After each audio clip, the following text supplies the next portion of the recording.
really excited because we're getting away from the classic English quartets, right? We've done Queen, Black Sabbath, Led Zeppelin. Mm-hmm.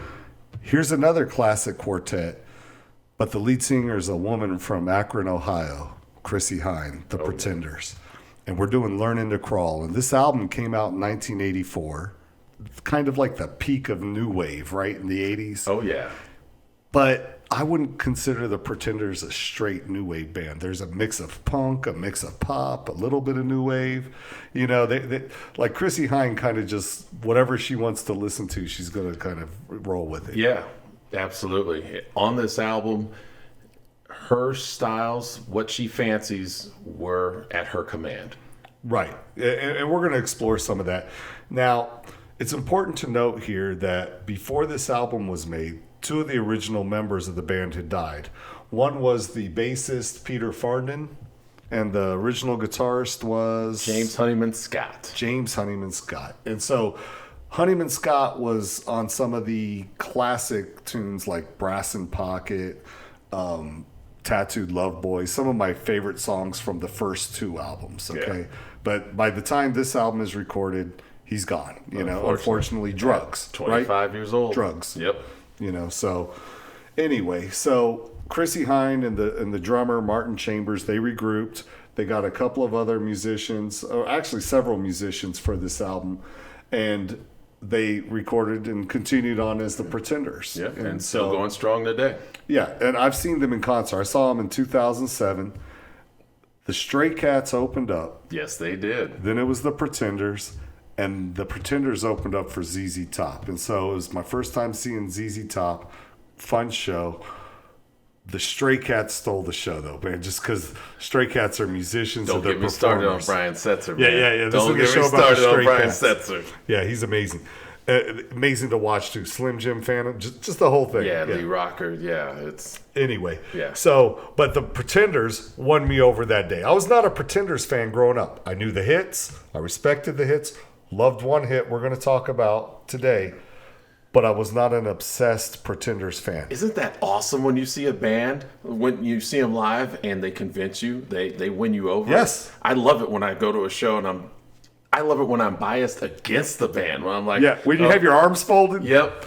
And then I'm like... Everyone else singing, you're just looking at them, giving them dirty looks. And like, you won me. You won me. Yeah. No, and she did that. Chrissie Hynde did that during that show. Awesome. She didn't put the best performance because when you see the Stray Cats, you're like, I wish I was a Stray Cat. Yeah. But then when you listen to Chrissie Hynde play, you're like, oh my God, why haven't I been listening to her my whole life? Why haven't I been paying attention? Yep. And so for the last 13 years or so, I've been paying attention. And then when I revisited this album, because one of the things we do is I always ask you, when was the first time you heard this album? I didn't hear this full album until about 10 years ago. So what I did is, after I saw them in concert, I went back, started collecting the hits. Yeah. Right? Just like, okay, do I like the greatest hits? Check, I like the greatest hits. Then I start going album by album. I go by the first one, the Pretenders. Yep. Then I went to the Pretenders 2. With the two musicians that are deceased that we just talked about. And then Learning to Crawl. And Learning to Crawl... It might not be my favorite Pretenders album, but it has 3 of my favorite Pretenders songs, like maybe 1, 2, and 3. And so, and then it's such a listenable album. It's just such an enjoyable album. I was like, this is the Pretenders album we're going to do. Yeah. Because it has the hits. We can talk about the hits that we heard as kids, but it has so many memorable album tracks. And so let's dive into this, okay? And the first song, probably the very first Pretender song I clearly remember hearing, this is the Pretenders. Even though it wasn't the first single, it was the first song I clearly remember hearing, and that's Middle of the Road, side 1, track 1. Yes. What do you got on this song? Whew. If ever, because as we talk about albums, we're always saying that first song out the gate, that first song on side 1, it has to come swinging. And this song, ding, ding, just straight knockout. Everything about this song rocks. That drum beat? Oh my God. When I heard this song, I'm like, you know what? This reeks of a roadhouse, of a mid-sized venue, standing room only, just all out going. Yeah, no, Yes, you're right. You're right. That's what this song evokes. And it's funny I get because excited talking about it. you and I were talking, before we recorded the show, and we're like, what's the video for this song? I don't remember the video for the song. So we looked on YouTube, and it's funny because I always thought, like, oh, yeah, I know the video. You know what I knew? I knew the album cover with him standing in the middle of the road, right? Yeah. Okay.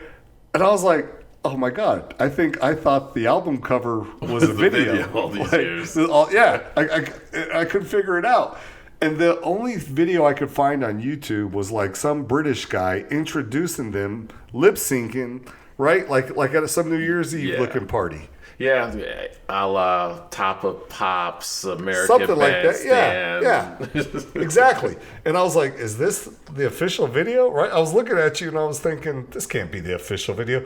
Please, if you're a Pretenders fan, you're listening to this, let us know what the official video to this song is and if it's on YouTube, because I don't remember that video, but I remember, like, this is a song I've known all my life. That's always kind of found its way in classic rock radio, even after the 80s. And in the day and age, or the prime period of the music video, we just assume that there's a music video to it. Because we know this song, we know the oohs, we know the drum beat that kicks. Like once you hear that drum beat, right? You know that's Pretenders, and then you hear the singing and that guitar and that the little break after the solo. I'm sorry, I gotta geek Explain out the on break. This. Okay, so you got the guitar solo and the drums, and they bring it down, and they just. And she's singing, and they lead up right before the harmonica comes back in. Yes. It's like, oh yeah, no, we're not done with you. We're not done. Keep dancing. Yeah. Yeah. Sorry, I like to sing guitar on the show. Anyway, but no, you're right. Okay, and so this song, it just, like you said, it grabs you and it doesn't let you go. It is solid, straight out the gate, unapologetic, no holds barred. But I don't think it's the best song on the album. And you know what? Does it have to be the best song on the album? No, right out the gate. No, but it just has to be the one that kicks the door in. It doesn't have to be the lead. Has to just reach the door. So if the best song's a ballad, you never start an album with a ballad and bringing everybody down on a down note. Exactly. Right, and I can agree with that. Yeah, you want to start with like a fast-paced rocker. You got to kick the door in.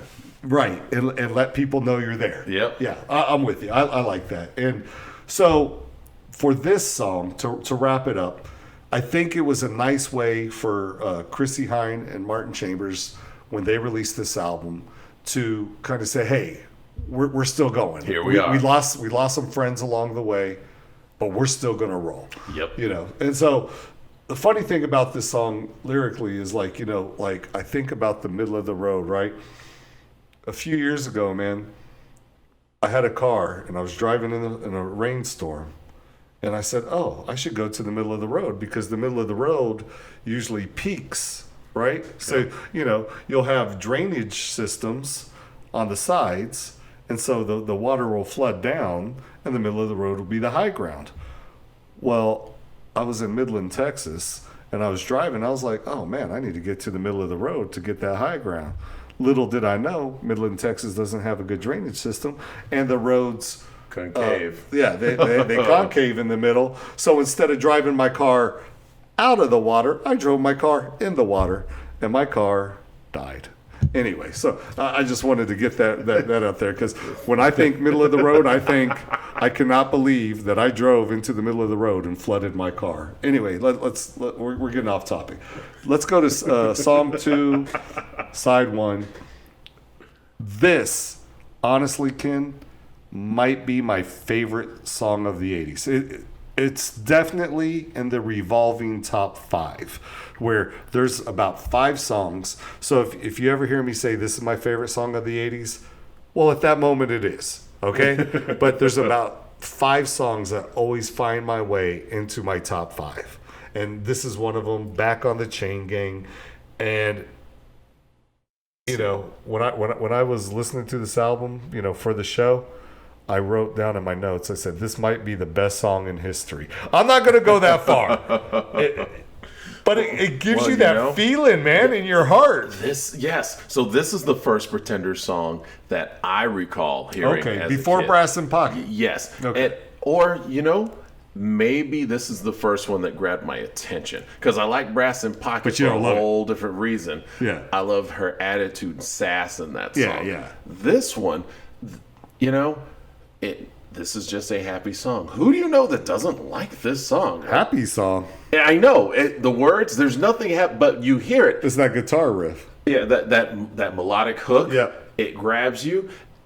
Everything. This song Every just- single time. Yeah, every time. Like for 35 straight years. 38 years by this time. And the chant Yes. at the chorus. This song, you just have a happy memory when you hear this song. And you don't know why, because it's not a happy song. No, it is far from a happy Yeah. song, but it evokes happy memories to the point where I even love Selena's version of this song. Oh my goodness. So Selena she did not write it. Selena covered this song like early 90s, right? Probably Yeah. maybe the album right before she died.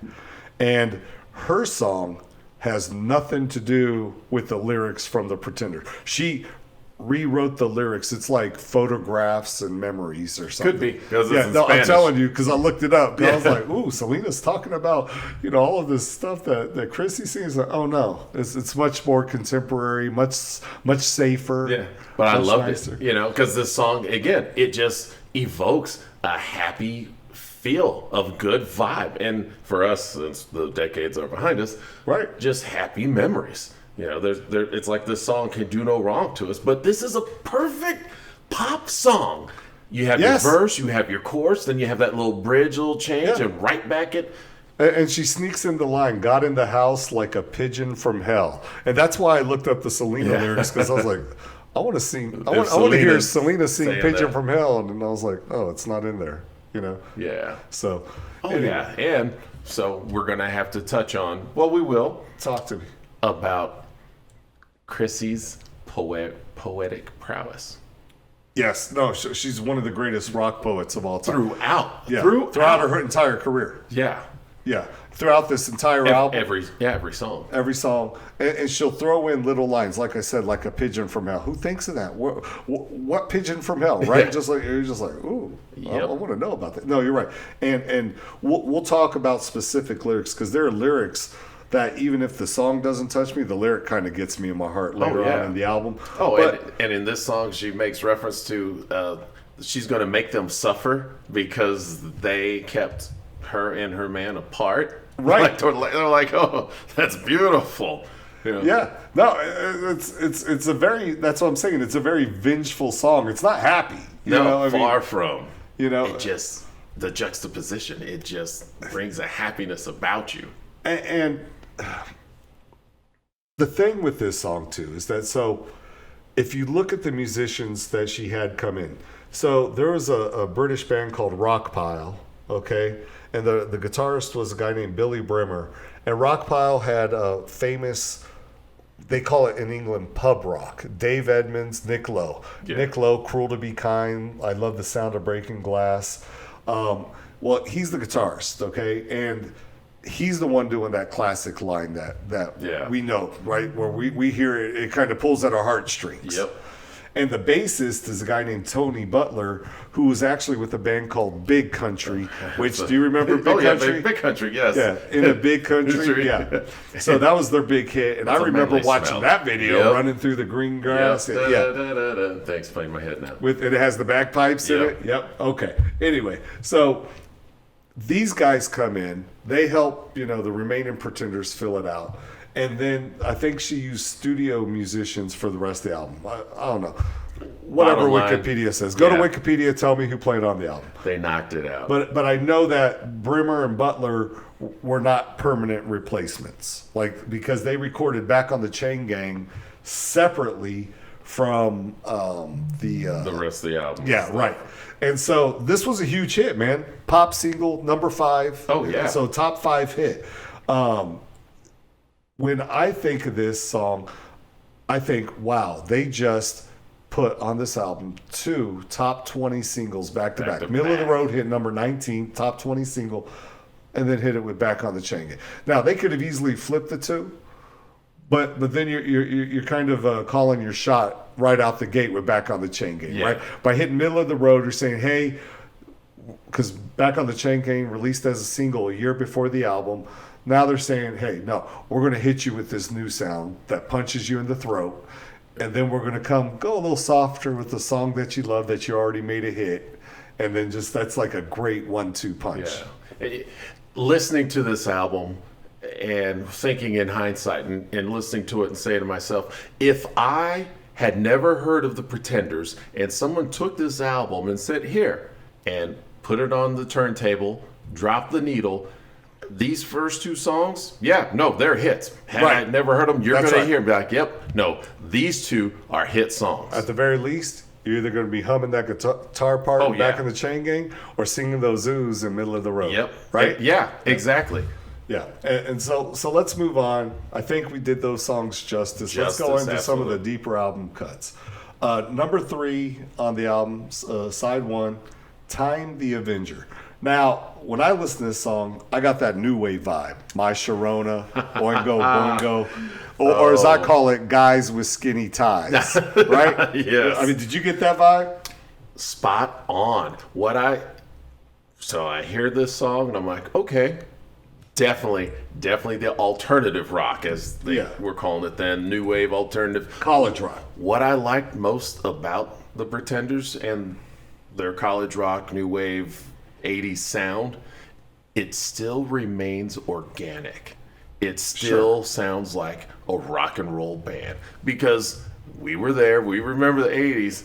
It went, like anything else. Oh, it's a new toy. Let me see exactly what all I can do with this toy and overuse it. And let us be clear, we love 80s music because half the songs we're going to review on the show are going to be 80s songs. We grew up in the 80s. That's it. Yeah. So it's not like we're completely dismissing it. We're just, saying what it is. Yeah, and we're admiring how during this time when everyone was saturating themselves, again, with the synth and everything else that was 80s, they were tastefully using the tools.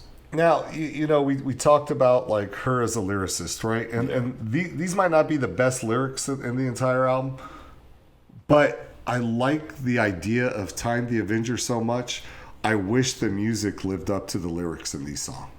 Does that make sense to you? Yeah, where you kind of fit the new wave formula in this song, but the lyrics to me like if they put this on like a bigger hit. Yeah. Does that make sense to you? Yeah, because her words are heavy and deep. I mean, this woman, she doesn't, even though the song might sound like a simple pop song, she's saying something. No, listen to this. I mean, these are words that just kind of make you like step back and realize your place in this world. Nobody's permanent. Everything's on loan here, right? Yep. Y'all gonna die. Even your wife and kids could be gone next year. However you want to interpret that. Divorce, death, whatever, right? Just like, we're all on loan. Yep. And you never know when we're gonna go. Like, that's deep, man. Yeah. I just wish the music was as deep as the lyrics. Yeah. Not saying I don't like the song. I could listen to this song. It's just, I just came back from like a punch in the throat with Middle of the Road, one of the best songs of the entire 80s decade, but Back on the Chain Gang, and then this nice new wave song with killer lyrics. Yeah, so, I mean, can't all be like killers. I would have kept it on the album.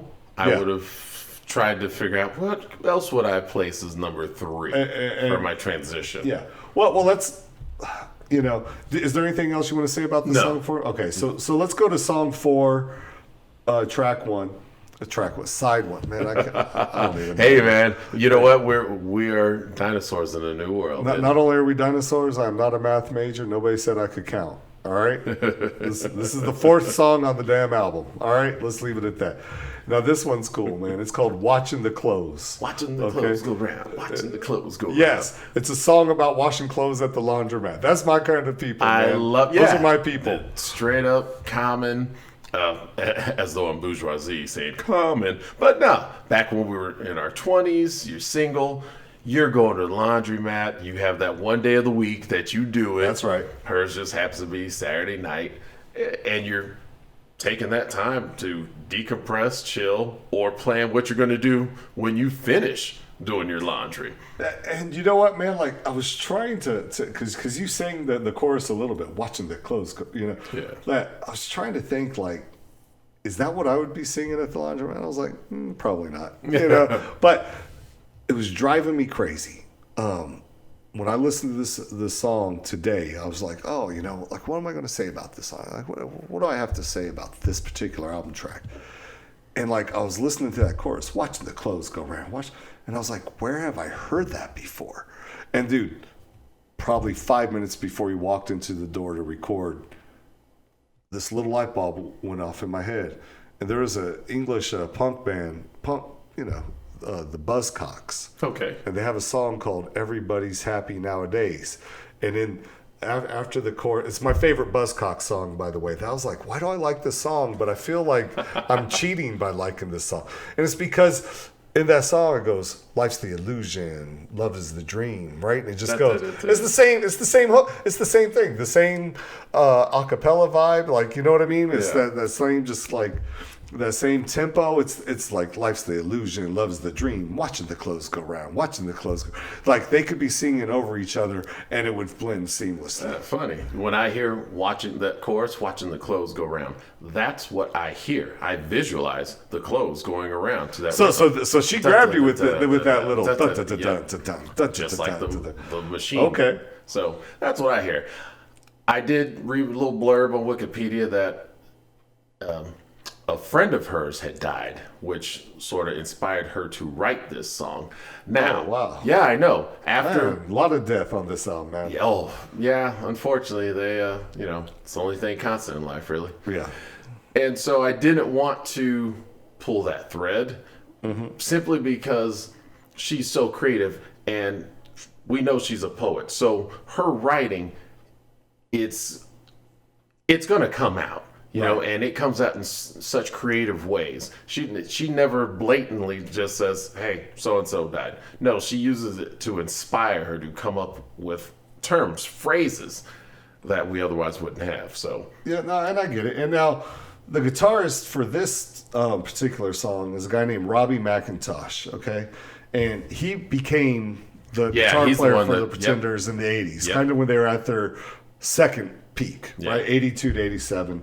What I didn't know is that after he left the Pretenders, he went to go work for Paul McCartney up until 1994. So he did a couple albums with McCartney too, I guess, and then eventually became a sideman for John Mayer. Excuse me. So I was like, oh, small world, Yes. I mean, if you're good, you got talent, you're gonna find a job. And he's still with John Mayer. Really? Yeah. Okay, cool. I mean, I just threw that out. I was like, wow. So he went from Chrissie Hynde to Paul McCartney to John Mayer. I mean, it's a pretty good employment record, man. So you can't knock it. Now that you mention it, because John Mayer will do shout-outs to Robbie while he's there with him on stage. Okay, I didn't know that. Okay, because I'm not a John Mayer fan. I just appreciate, when somebody accumulates a large following. All right, let's move on. You got anything else you want to say? No, I'm good. All right. Oh, talk to me. Again, going back to the tasteful use of 80s synth technology, the horns in that song. It watching the clothes go around, not overbearing, sparse. It was like you had to kind of strain to hear them. Yes, it was an enhancement and not an overkill. That is true. That's fair to say. And okay, that's all I have to say about that. Okay, so then we go to the, song number 5, and this could be, it's not, but it could be number 3 of what I call the great Pretender songs. And this is a song called "Show Me." Put me in, Coach. All right, are you in? Okay, you're in. I'll step back. I'll let you talk about this. This song. Okay, so Honeyman-Scott, this young man, influential on other guitars. Okay. This song kicks off, and you're like, oh wow, this is the epitome of the alternative rock, if you will, the British 80s alternative rock sound. So this is what we were listening to. This is the sound that was coming out of Britain during this period of time. mid 80s, early Right. mid 80s. Well, this is Robbie McIntosh here playing the guitar for Shawnee, not Honeyman-Scott. Well, did you know that? That crushed my soul because I was like, you want me to take you out, man? I was like, oh, you want to get back on the bench? Put me back on the bench, coach. Because I was listening to it so knowing that Honeyman-Scott was an influence on Johnny Marr, and then hearing this song and going like, oh, snap. And we don't know. For all Yeah. we know, he was an influence on this Macintosh guy too, man. I mean, I got this Macintosh guy from Wikipedia, man. I didn't know anything about him before. It wasn't like I had Pretenders posters hanging up in my room. Anyway, well, I would. I like but here, look, the whole song is great. Okay. Yeah. It's the guitar playing, it's the rhythm, but it's Chrissy as a singer. This to me is kind of where Chrissy shows, hey, you know what? I can sing sweet too. I can rock. I have that voice. I can carry it. See, but and I can do ballads. I can do soft songs. And I do think this should have been track 3 on the album. Yeah. Well, it was the third big hit, man. It was a top 40 hit, number 28. I mean, that's not. It's nothing. I don't remember this song as a video. I don't remember hearing this song on the radio, but it made it. You know what I mean? It made it in the top 40. I mean, even now, here just listening to the song, you can tell. Yep, that's a hit. Did you notice they have like this little disco thing going on in the middle too? Like just that little breakdown. And so, but I love it, right? Welcome to the human race with its wars, disease, and brutality. This is supposed to be a sweet song, Chrissy. Right? I mean, but later on, she kind of does it like, welcome here from outer space. The Milky Way is still in your eyes. Then she gets soft, right? But, she always has to have like a little... twist of the knife, so to speak. And, it can't ever be too much sugar. Sometimes there has to be a little like salt. And I can get that. That makes sense. Yeah. Imagine being a woman who's fronting a rock band in the 80s.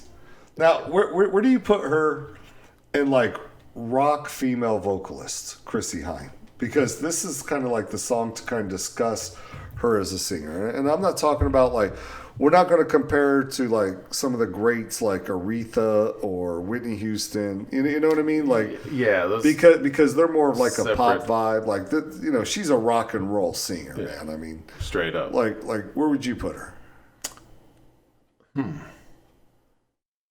While you're thinking about that, I'm going to tell you where I got her. I got her and Deborah Harry of Blondie as 1 and 2. And every once in a while, the other's going to punch the other in the face so that they can take that number 1 spot. And the other one's going to come back with an uppercut to take it over from that one. It just depends which album I'm listening to that day, man. Like, in terms of rock, female vocalist. And let me explain why. One, because they got the chops, right? They got the range. They can hit those high notes. They can growl, right? Yeah. Okay. But they're instantly recognizable voices. True. Like when Chrissy Hynde sings, that's Chrissy Hynde. Absolutely. Right? Yep. And there are so many beautiful female vocalists that they might as well just be the next one. And to be fair, there are a lot of male vocalists like that too. Yeah, but for women, to me, there's 3 that stand out, maybe 4, which would be Chrissy Hynde, Pat Benatar, Debbie Harry, and Joan Jett. And Joan Jett, I think, is the least... like best technical singer of the 4, right? Would you disagree with that? Or?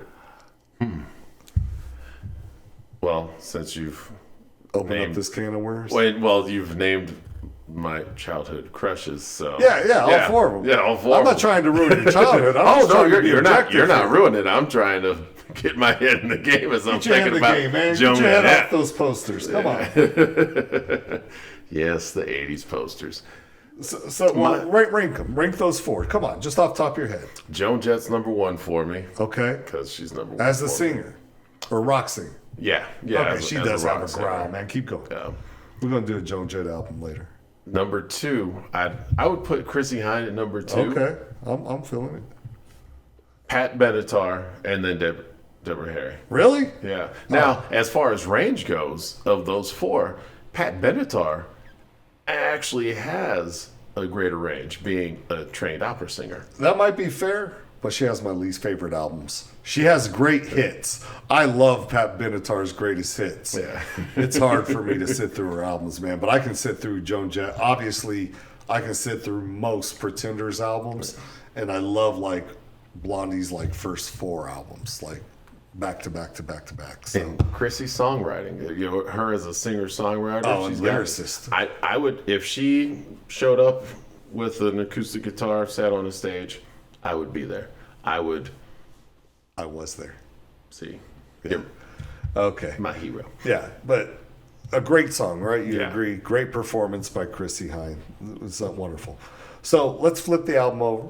Okay, this is a track 6 or side 2, track 1. There we go. Okay, and this is called Thumbelina. Man, when I first heard this, the first thing I thought was Johnny Cash. Right? Just that Yep. chug sound. That train kept on Hillbilly, rolling. rockabilly chug go. Right? I'm not wrong in that, right? No. I mean, that's exactly Spot on. what I felt. Now, I really like bits of this song, right? Because I love Johnny Cash. He's one of my favorite artists of all time. So I love that sound. I just expect Johnny Cash's voice to come out the other end, you know? But the lyrics, man.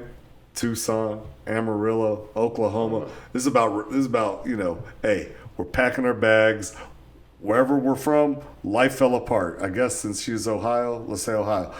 Hey, throw your stuff in the car. We're moving to Tucson and just go down the road, man. Just, Yeah. you know. Well, I mean, she was from the Midwest and decided, hey, you know, I'm going to pack up. I'm going to Britain. That's right. I'm going to She try to went- make yeah. this thing work. Yeah, and then she was with Ray Davies of the Kinks for a while. You know, she actually covered a Kinks song. Did you know that? Did not know that. Yeah, there's a song called "Stop Your Sobbing" that she covered. I think it was the second album. Okay, it actually became a minor hit. And then, who was her husband? You said it. I forget the Yeah, name. as the singer from Simple Minds. Simple Minds. Don't you forget about me, guy. Right? Yep. Yeah, and I think I remember looking this up. Simple Minds actually like had a long career in England, or a longer career in England than they did in the States. Because States, the kind of one-hit wonder, man. 2, but yeah, What was the second hit? Alive and Kicking. I don't even know that song. Yeah, hey, that's why we do what we do, brother. That's why we're Right. together all these years. No, I know, talking but music. now I want to know why you never played that second Simple Minds hit for me so I would know that song. I have no idea. I even see the video in my head and the lady releasing the dove. Right, Yeah, random. but to me, like I've been traveling, dude. You know, I've turned the keys to many a car, man, and driven all up and down the country. Oh, that's your thing. I've taken that trip from Ohio all the way down to Texas, you know, through Texas to West Texas, and so to me, when you hear a song about starting anew in America, right, across America, and you start naming these cities, I was like, yep, been there, been to Tucson. I was just in Tucson, you know, in March. Yeah. So, you know, for me, when I hear something like that, it just kind of, it gives me the feels inside, even if the song isn't the strongest. You know what I mean? Like that's where the power of words comes in, where the words catch you, even if the song isn't one that you always hum along to. And for, again, coming out the gate, first song, side 2, because this has a drive to it, because, again, that early country rockabilly precursor to where that beat's just driving like that. Yeah.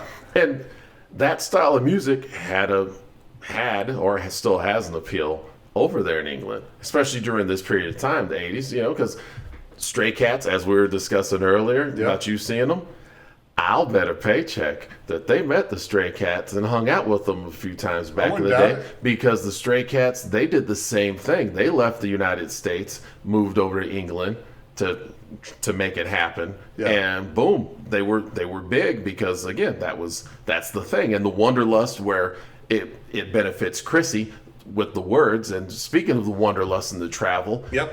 one thing that we have in the United States on this side of the pond that they don't have there is space. Because, like, here in Texas, you drive for 4 hours, you're still in Texas. Still in Texas.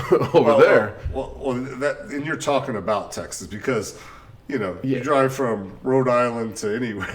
It's And it's 20 minutes. perspective, because up there also, in Europe, you drive a few hours, you're in a new country. That's right. For the most part. No, Whereas, me and my kids, man, we went to 4 different countries in one day. exactly. When we were in Europe, yeah. You know, you understand what I'm saying. Whereas No, I get here and in the States, not so much. So that wanderlust is built in to this song and grabs it. I agree. Well, since we were just talking about Ohio, Chrissy takes it to Ohio. My city was gone. And this is about the decay, right? This is like where all them farms, all that green pastures, we're building shopping malls, we're closing down Main Street USA, Yep. right? Walmart's coming in, taking over. You can never go home again. Yeah, I mean, and I've done this a lot, man. I've even taken my kids to places like where my parents grew up that I remember as a kid as being so majestic and big, and they're like, "Man, that's it. Yeah. That's the whole town. I just drove the whole town in 5 minutes," and I was so excited to be here as a kid, man. And but I've also seen it where it's like you remember going places.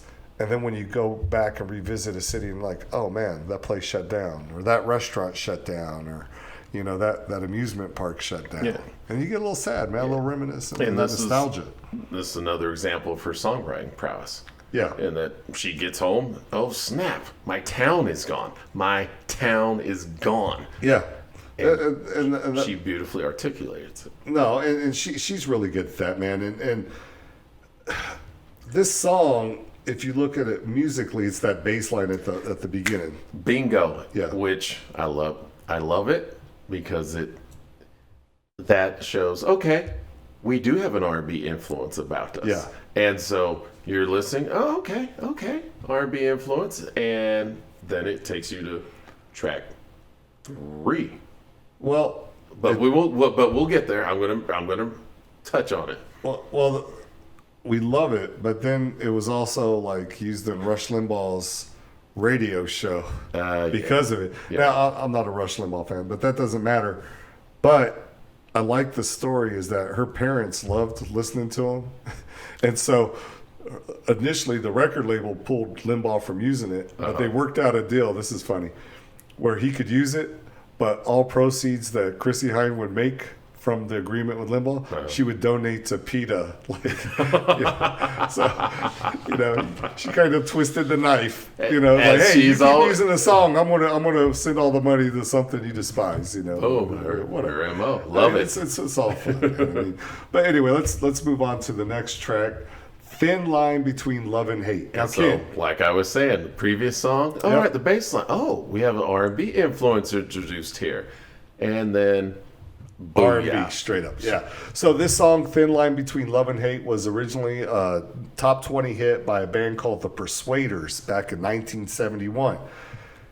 And you're definitely hearing the soul influence in Chrissy Hynde's voice here, man.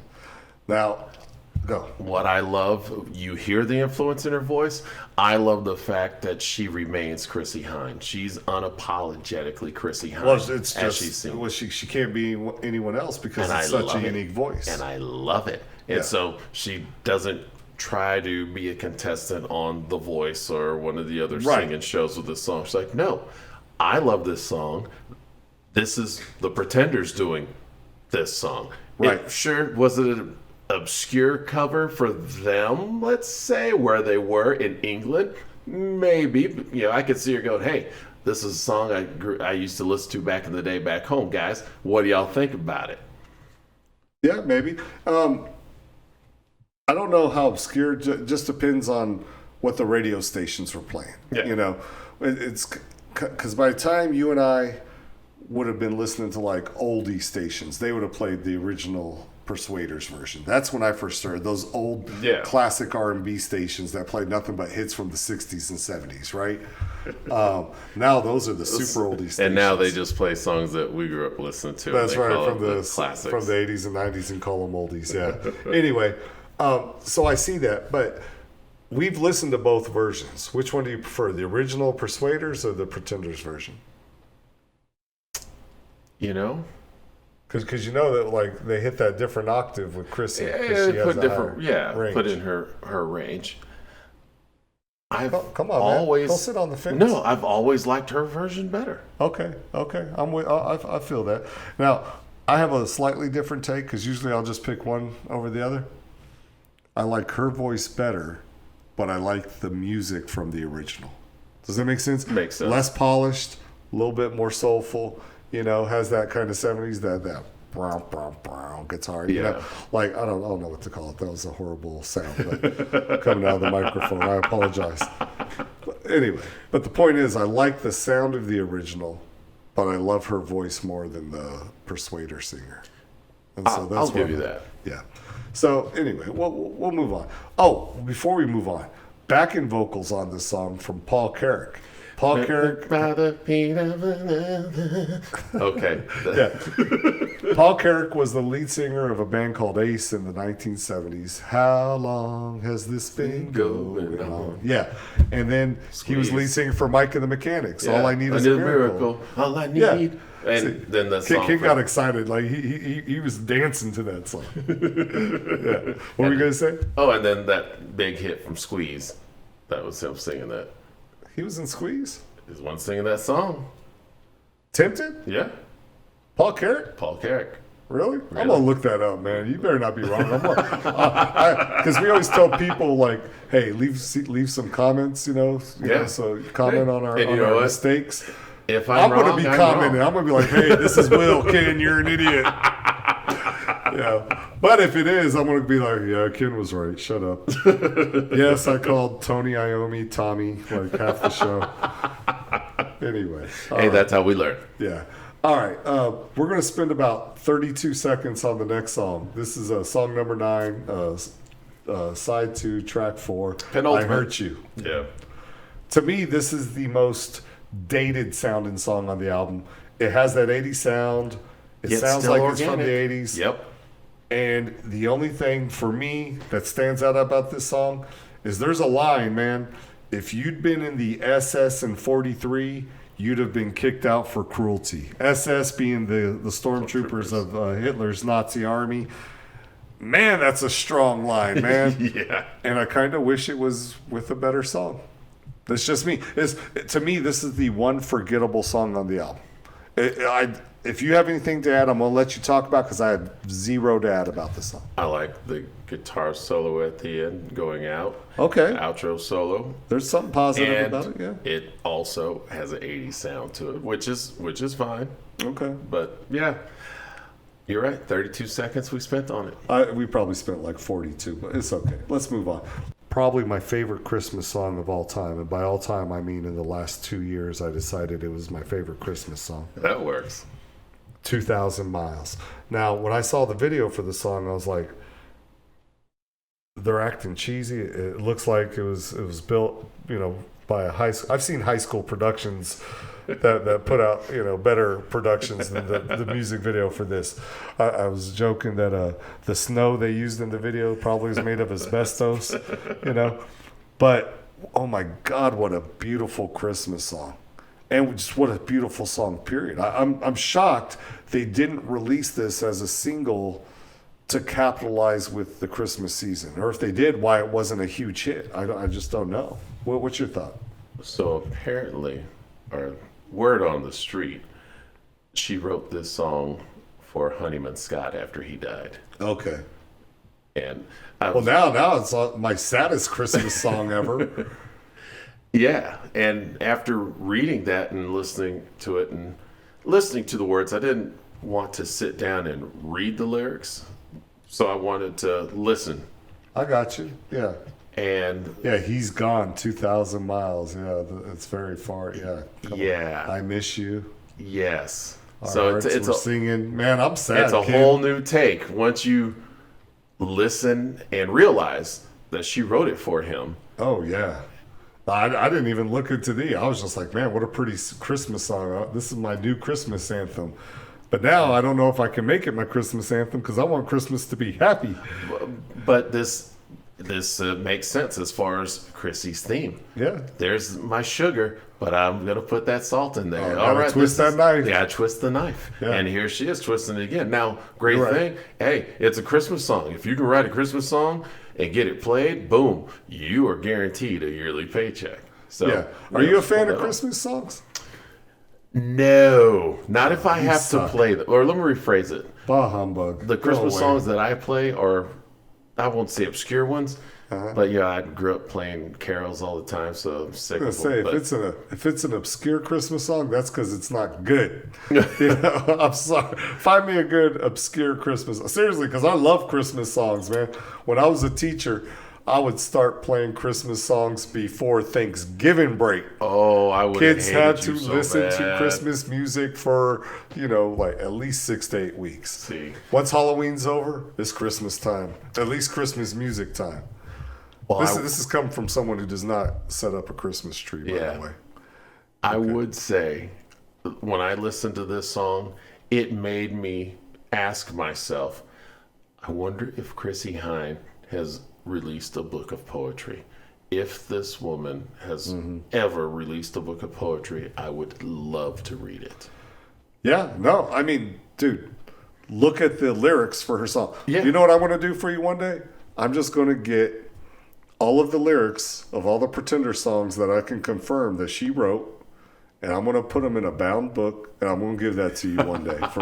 But like when I'm rich, when I got money to waste time doing that kind of thing, not when I'm poor and struggling, and where I'm actually like, oh man, should I take away from like my kids' food this month?